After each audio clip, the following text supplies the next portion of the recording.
1947 में दो कंट्रीज़ आज़ाद होते हैं जिनका नाम है इंडिया और पाकिस्तान। लेकिन ऐसा क्या होता है कि इंडिया जीडीपी यानी विकास के क्रम में काफ़ी आगे निकल जाता है और पाकिस्तान काफ़ी पीछे रह जाता है ना।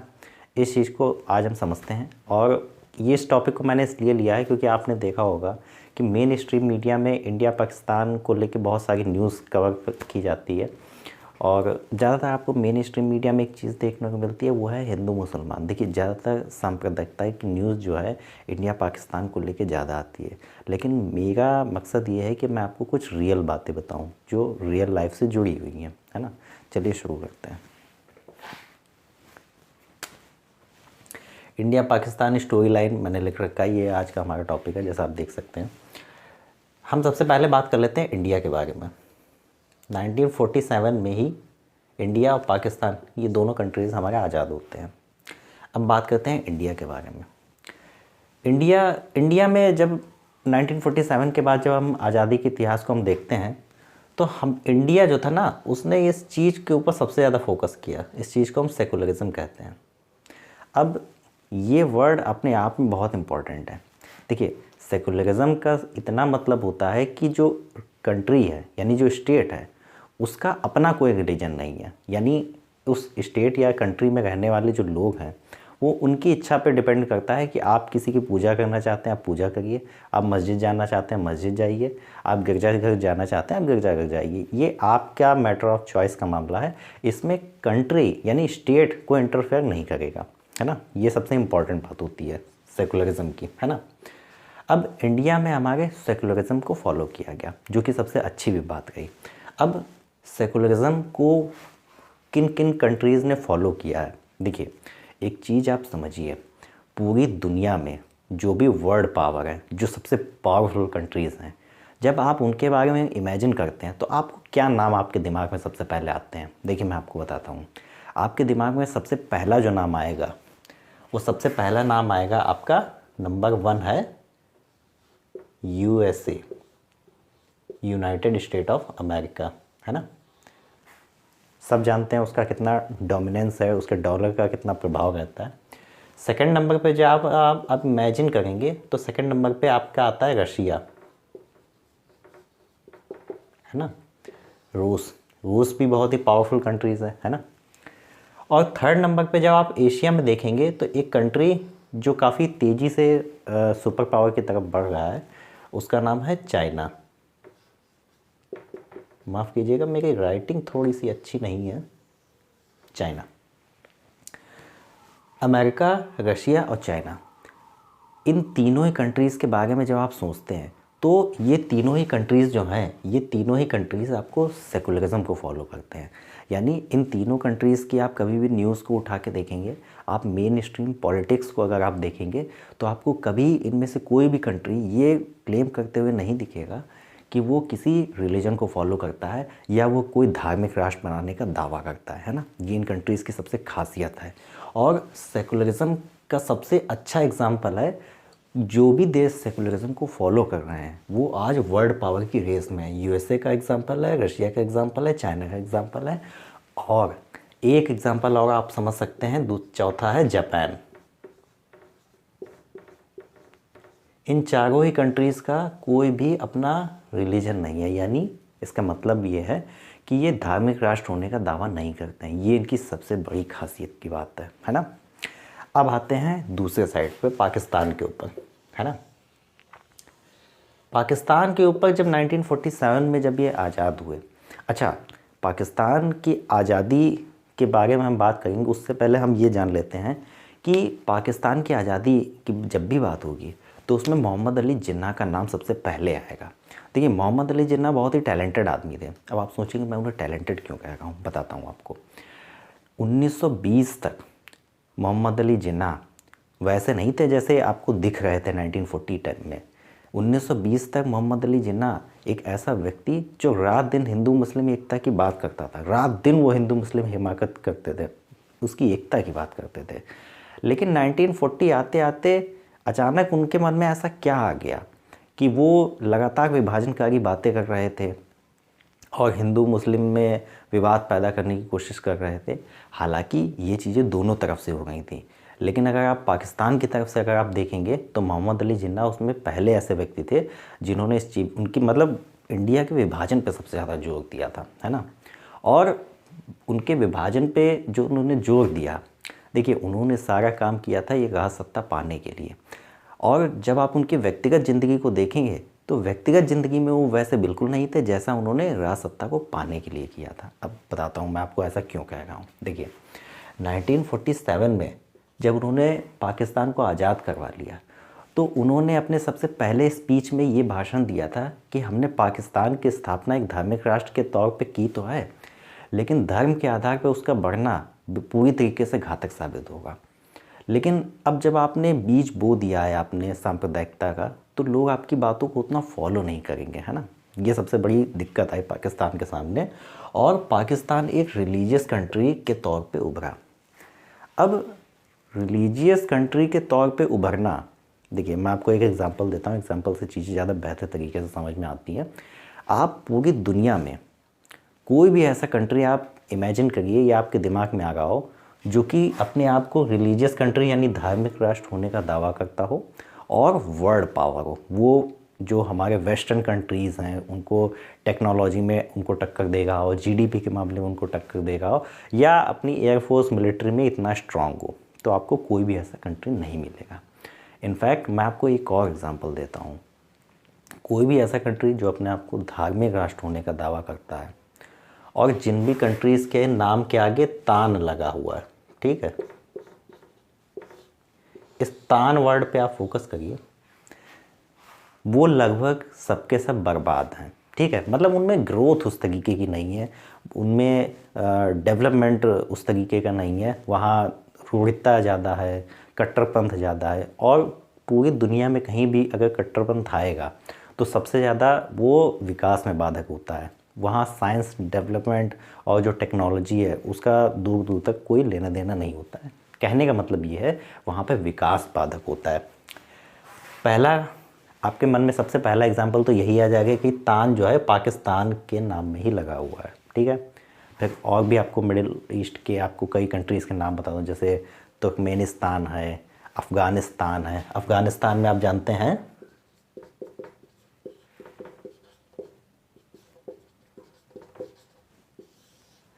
अफ़गानिस्तान में जो है तख्ता पलट हो गया और वहाँ पे तालिबान आ चुका है, ठीक है। पाकिस्तान का भी लगभग यही हाल है। अच्छा एक और बात, पाकिस्तान की जब आप स्टोरी को देखेंगे तो पाकिस्तान 1990 तक वैसा नहीं था। पाकिस्तान 1990 तक तब भी इंडिया की कुछ हद तक बराबरी कर ले रहा था, हालांकि फिर भी वो पीछे था, लेकिन फिर भी थोड़ा वो रेस में था। लेकिन 1990 के बाद में जब वहाँ पे रिलीजन थोड़ा सा ज़्यादा हावी हुआ, यानी कंट्री यानी प्रशासन में रिलीजन जब आ गया, तो वो चीज़ फिर बर्बादी के तौर पे वो आगे बढ़ने लगा, है ना। ये उसका पहला कारण था।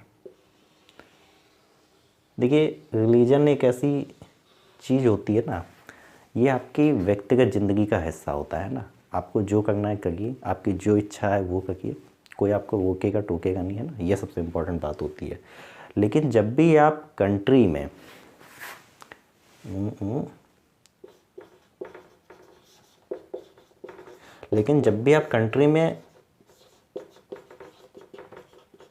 लेकिन जब भी आप कंट्री में रिलीजन को मिक्स कर देंगे ना, वो कंट्री बर्बाद हो जाएगा। देखिए किसी भी कंट्री का मेन काम ये होता है, आपको लॉ एंड ऑर्डर वहाँ पे सबसे अच्छा होना चाहिए, एजुकेशन अच्छी होनी चाहिए, है ना, हेल्थ इश्यूज़ नहीं होने चाहिए, और रिसर्च एंड डेवलपमेंट पे सबसे ज़्यादा खर्च होना चाहिए, जो काम सबसे बेहतरीन तौर पे अमेरिका करता है। यही वजह है कि आज वो वर्ल्ड पावर की रेस, और वर्ल्ड पावर रेस में क्या वो है ही ऑलरेडी वर्ल्ड पावर है वो। सेकंड नंबर पे इंडिया, क्योंकि इंडिया इस तौर पे आगे बढ़ा इसलिए ये एक कारण है कि इंडिया सबसे आगे है आज इस कंपैरेटिव एनालिसिस में, इस कॉन्टेक्स्ट में आपको देखना है ना। सेकंड फैक्टर है एजुकेशन। इंडिया में ना एजुकेशन पे ठीक ठाक ध्यान दिया गया। ठीक ठाक ध्यान देने का मतलब ये है, हम पाकिस्तान के एवज में देख रहे हैं।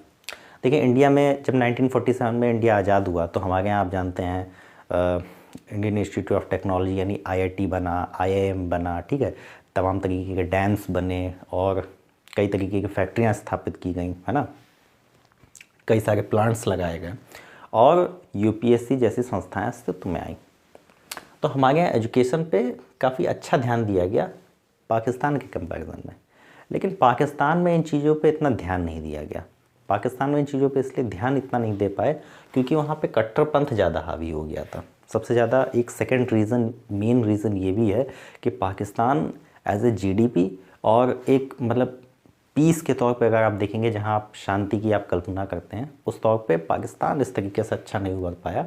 और टॉप 200 यूनिवर्सिटीज़ की अगर आप बात करेंगे तो पाकिस्तान तो बहुत दूर दूर तक कहीं नहीं है। हालांकि है उसमें इंडिया भी नहीं, लेकिन इंडिया को पाकिस्तान से जब आप देखेंगे तो इंडिया काफ़ी बेहतर कर रहा है। अगर आप पूरे वर्ल्ड में अगर आप कंपेयर करेंगे तो इंडिया ने भी ऐसे कोई बहुत झंडे नहीं गाड़ रखे हैं ना। इस बात को देखिए, जो रियलिटी है हमें उसको एक्सेप्ट करना चाहिए, ठीक है। पाकिस्तान में दूसरी तरफ दिक्कत ये चल रही थी कि यहाँ टेररिज्म ज़्यादा हावी होने लगा। एक तो इनके यहाँ एक धार्मिक राष्ट्र होने की कल्पना और प्लस इनके यहाँ टेररिज्म। अब देखिए, एक चीज़ है कि हमारे यहाँ इंडिया में डेमोक्रेसी आई।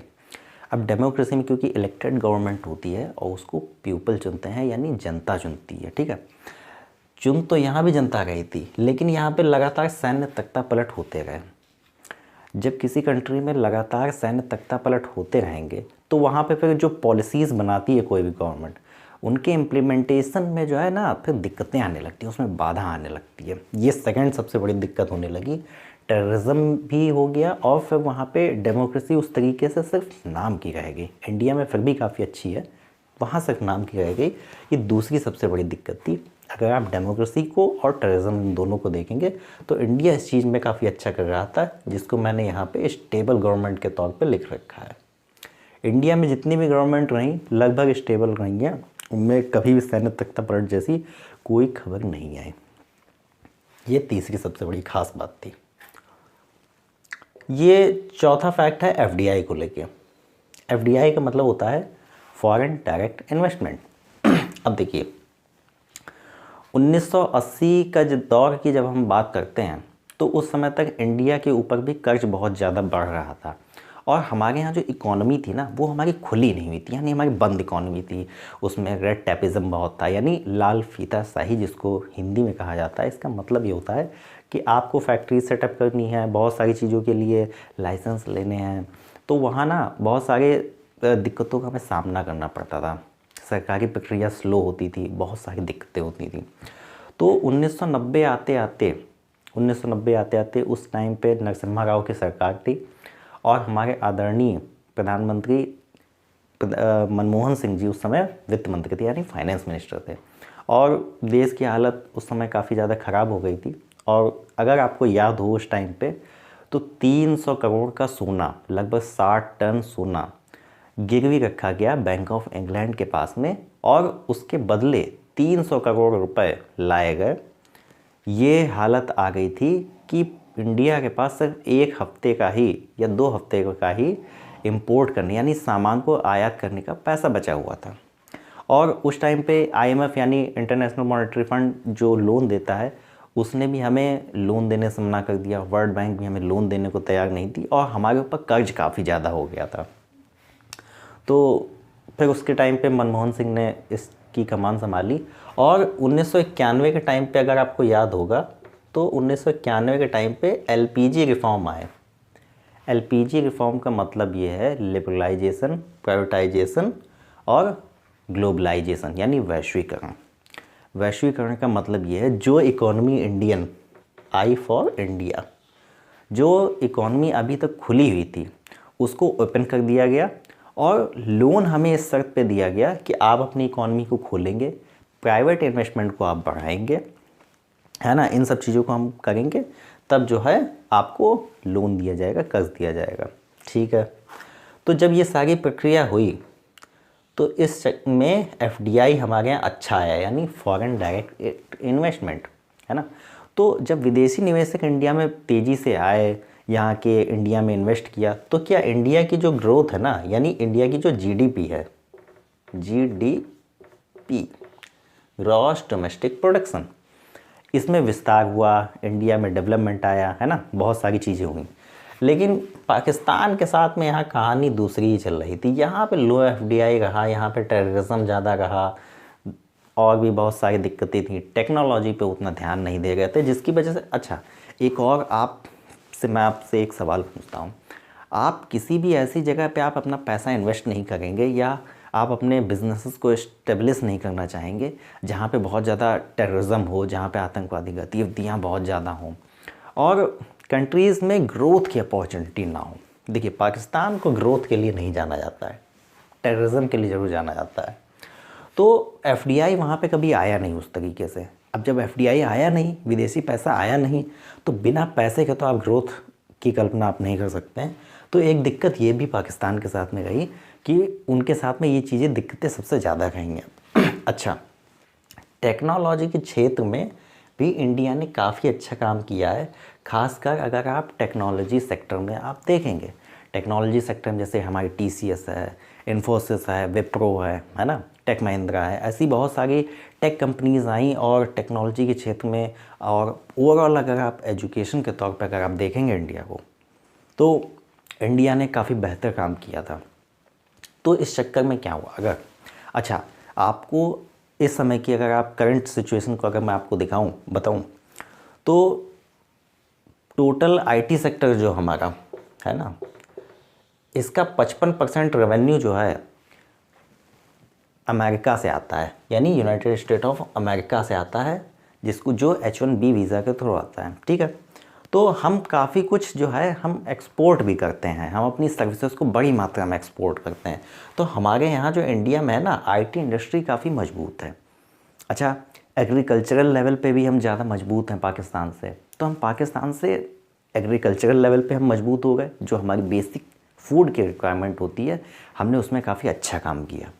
सेकंड, हमने उसमें एजुकेशन में भी काफ़ी अच्छा काम किया। देखिए, एजुकेशन किसी भी किसी भी कंट्री की जो होती है ना, वो बेसिक नीड होती है, बुनियादी चीज़ें होती हैं। एजुकेशन हो गया, आपका एग्रीकल्चर हो गया, ठीक है ना, ये सब चीज़ें, इन सब चीज़ों में हम काफ़ी अच्छा कर रहे थे। गवर्नमेंट स्टेबल रहीं, तो हमारे यहाँ पॉलिसीज़ काफ़ी सही रहीं, ठीक है ना, ये सारी चीज़ें रहीं।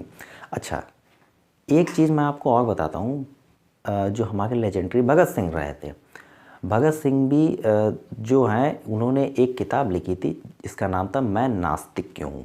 अच्छा, धर्म को लेके वो कभी भी कट्टरपंथ की तरफ वो नहीं आगे बढ़े, है ना, और उन्होंने religious is the biggest impediment of progress of any nation के बारे में उन्होंने बहुत सारी बातें कही हैं। इसका हिंदी का मतलब ये होता है कि रिलीजन जो है वो व्यक्तिगत ज़िंदगी का हिस्सा होता है और वो हमेशा ही किसी प्रोग्रेस में बाधक होता है। देखिए, आप व्यक्तिगत ज़िंदगी में आप क्या पूजा पाठ करते हैं, ये आपका व्यक्तिगत मसला होता है ना, सबसे बड़ी बात ये होती है। इस चीज़ को भगत सिंह भी मानते थे। ये सारी चीज़ें रही हैं इंडिया के कॉन्टेक्स्ट में जब हम देखते हैं, और इसमें जो सबसे मेजर रोल जो प्ले किया है उसमें इसने किया है सेकुलरिज्म। इसका अगर कोई कहे कि आप क्या एग्जांपल देते हैं, तो हमारे सामने ये 4 सबसे बड़े एग्जांपल हैं जो अपने आप को क्लेम नहीं करते हैं किसी भी तरीके के धार्मिक राष्ट्र होने का। जैसे हमारा USA हो गया, रसिया हो गया, चाइना हो गया, जापान हो गया, और ये बहुत बड़ी इकॉनमी है। अभी आपने देखा होगा कि 6th जनरेशन फाइटर जेट को चाइना ने लॉन्च कर दिया है, और वेस्टर्न कंट्रीज़ की सांसें फूली हुई हैं। चाइना और पूरा नाटो एक 32 कंट्रीज़ का एक संगठन है, 32 कंट्रीज़ का एक संगठन है नाटो, उसमें अमेरिका भी शामिल है। ये सब के सब मिलके जो है इस अकेले चाइना को काउंटर करना चाहते हैं। आप सोच के देखिए कितना पावर होगा चाइना में, है ना।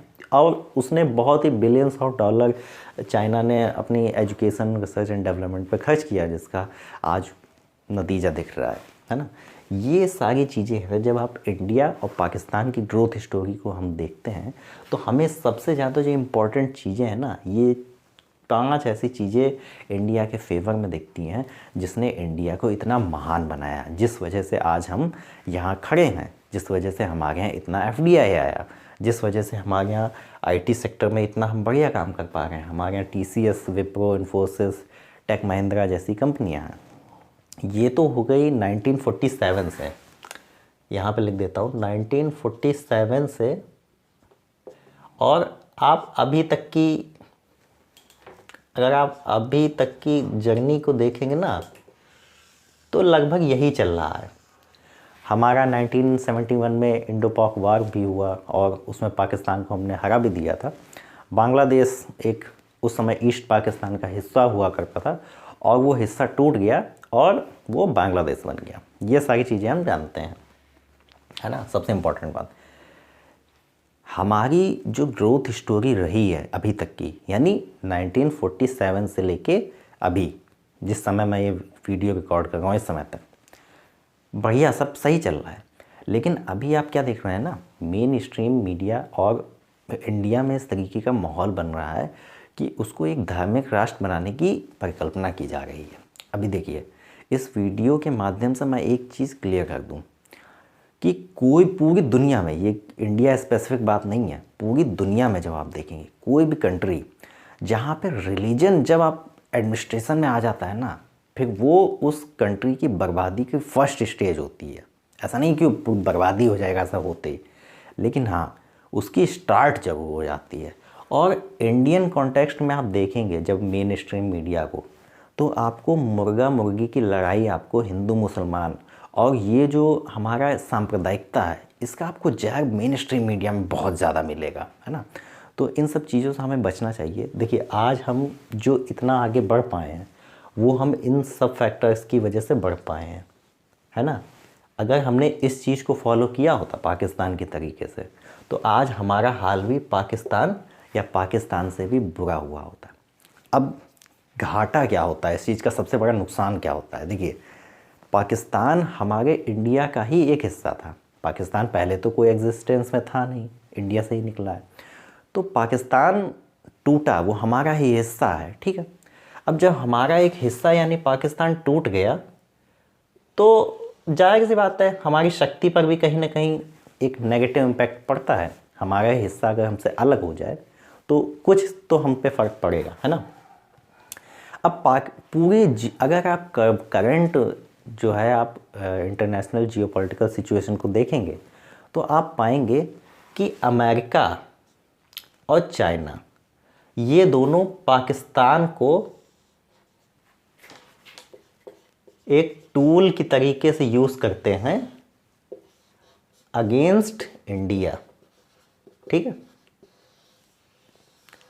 उन्हें पाकिस्तान से बिल्कुल मतलब नहीं है, उनकी जनता से कोई मतलब नहीं है। वो आज बर्बाद होता है, कल को बर्बाद होना उसको आज बर्बाद हो जाए ना। अमेरिका पाकिस्तान को सपोर्ट करता है सिर्फ इसलिए, उसको फंडिंग करता है, उसके तमाम तरीके के वेपन्स देता है, आईएमएफ से लोन भी दिलवा देता है, सिर्फ इसलिए ताकि वो पाकिस्तान के ज़रिए इंडिया को काउंटर कर सके। क्योंकि एशिया में चाइना के बाद में अगर कोई इस जो सुपर पावर की रेस में आए, वो इंडिया ज़रूर आगे बढ़ रहा है ना। और अमेरिका की एक खासियत रही है, वो कभी फ्रंट नहीं लड़ता है, वो हमेशा फ्रंट में नहीं लड़ता है, वो किसी को एज ए टूल यूज़ करता है। उसके लिए पाकिस्तान सबसे बढ़िया है। देखिए, हमारी दुश्मनी का पुराना इतिहास रहा है और अमेरिका इसको बहुत अच्छे से फ़ायदा उठाता है। सेम यही काम जो है हमारा चाइना भी करता है। चाइना हमारा सा पड़ोसी देश है। 1962 में एक वॉर हुआ जिसमें दुर्भाग्यवश हमारी हार हुई थी इंडिया की। अब क्योंकि चाइना भी हमारा दुश्मन है, तो चाइना जो है और पाकिस्तान, इनकी बाउंड्रीज आपस में मिलती है, आप जानते हैं, हम सब जानते हैं। तो पाकिस्तान को वो सपोर्ट करता है, वो भी फंड करता है अगेंस्ट इंडिया। तो इंडिया को मतलब ग्लोबली वैसे इन दो कंट्री से सबसे ज़्यादा खतरा है। अभी आपने एक टाइम, काफ़ी टाइम हो गया है इस चीज़ को, एक एग्रीमेंट साइन हुआ था जिसको कहते हैं सीपेक, ठीक है। ये सीपेक लिखा हुआ है, मैं बोल रहा हूँ ताकि अगर आपको पढ़ने में नहीं आ रहा है तो मैंने बोल रहा है, इसलिए सीपेक। इसको कहते हैं चाइना पाकिस्तान इकोनॉमिक कॉरिडोर, ठीक है। अब ये विवादित जो हमारा पाकिस्तान जो हमारा कश्मीर का हिस्सा है उसमें से होकर ये रोड जाती है, ये सारी चीज़ें चल रही हैं। अब आप एक बार इमेजिन करिए, अगर ये पाकिस्तान अभी भी इंडिया का ही हिस्सा होता, तो ये जो अमेरिका है और ये जो चाइना है आज इसको एज ए टूल हमारे अगेंस्ट में यूज़ ना कर रहा होता, तो हमारे पास अननेसेसरी दो खतरे आ गए, है ना। और दोनों के साथ ही हमारे युद्ध भी हो चुके हैं। देखिए, जब भी कोई कंट्री युद्ध में इन्वॉल्व होता है तो उसकी जीडीपी पे नेगेटिव इम्पैक्ट पड़ता है ना। ये सारी चीज़ें हैं। इंडिया और पाकिस्तान का आई होप मैंने जो आपको समझाने की कोशिश की है, जो उनकी ग्रोथ स्टोरी रही है और क्यों पाकिस्तान जीडीपी और विकास के क्रम में इतना पीछे रह गया और इंडिया क्यों इतना आगे निकल गया, इन चीज़ों को मैंने समझाने की कोशिश की है। आई होप आपको पूरा वीडियो अच्छा लगा होगा, आपको सारी बातें समझ में आई होंगी। अगर आपको वीडियो अच्छा लगा हो तो इसे लाइक करें, चैनल से नहीं जुड़े हैं तो इसे सब्सक्राइब कर लें। रेगुलर फीडबैक्स आपको मिलते रहेंगे। आज के लिए बस इतना ही, मिलते हैं जल्द एक नेक्स्ट वीडियो में। जय हिंद।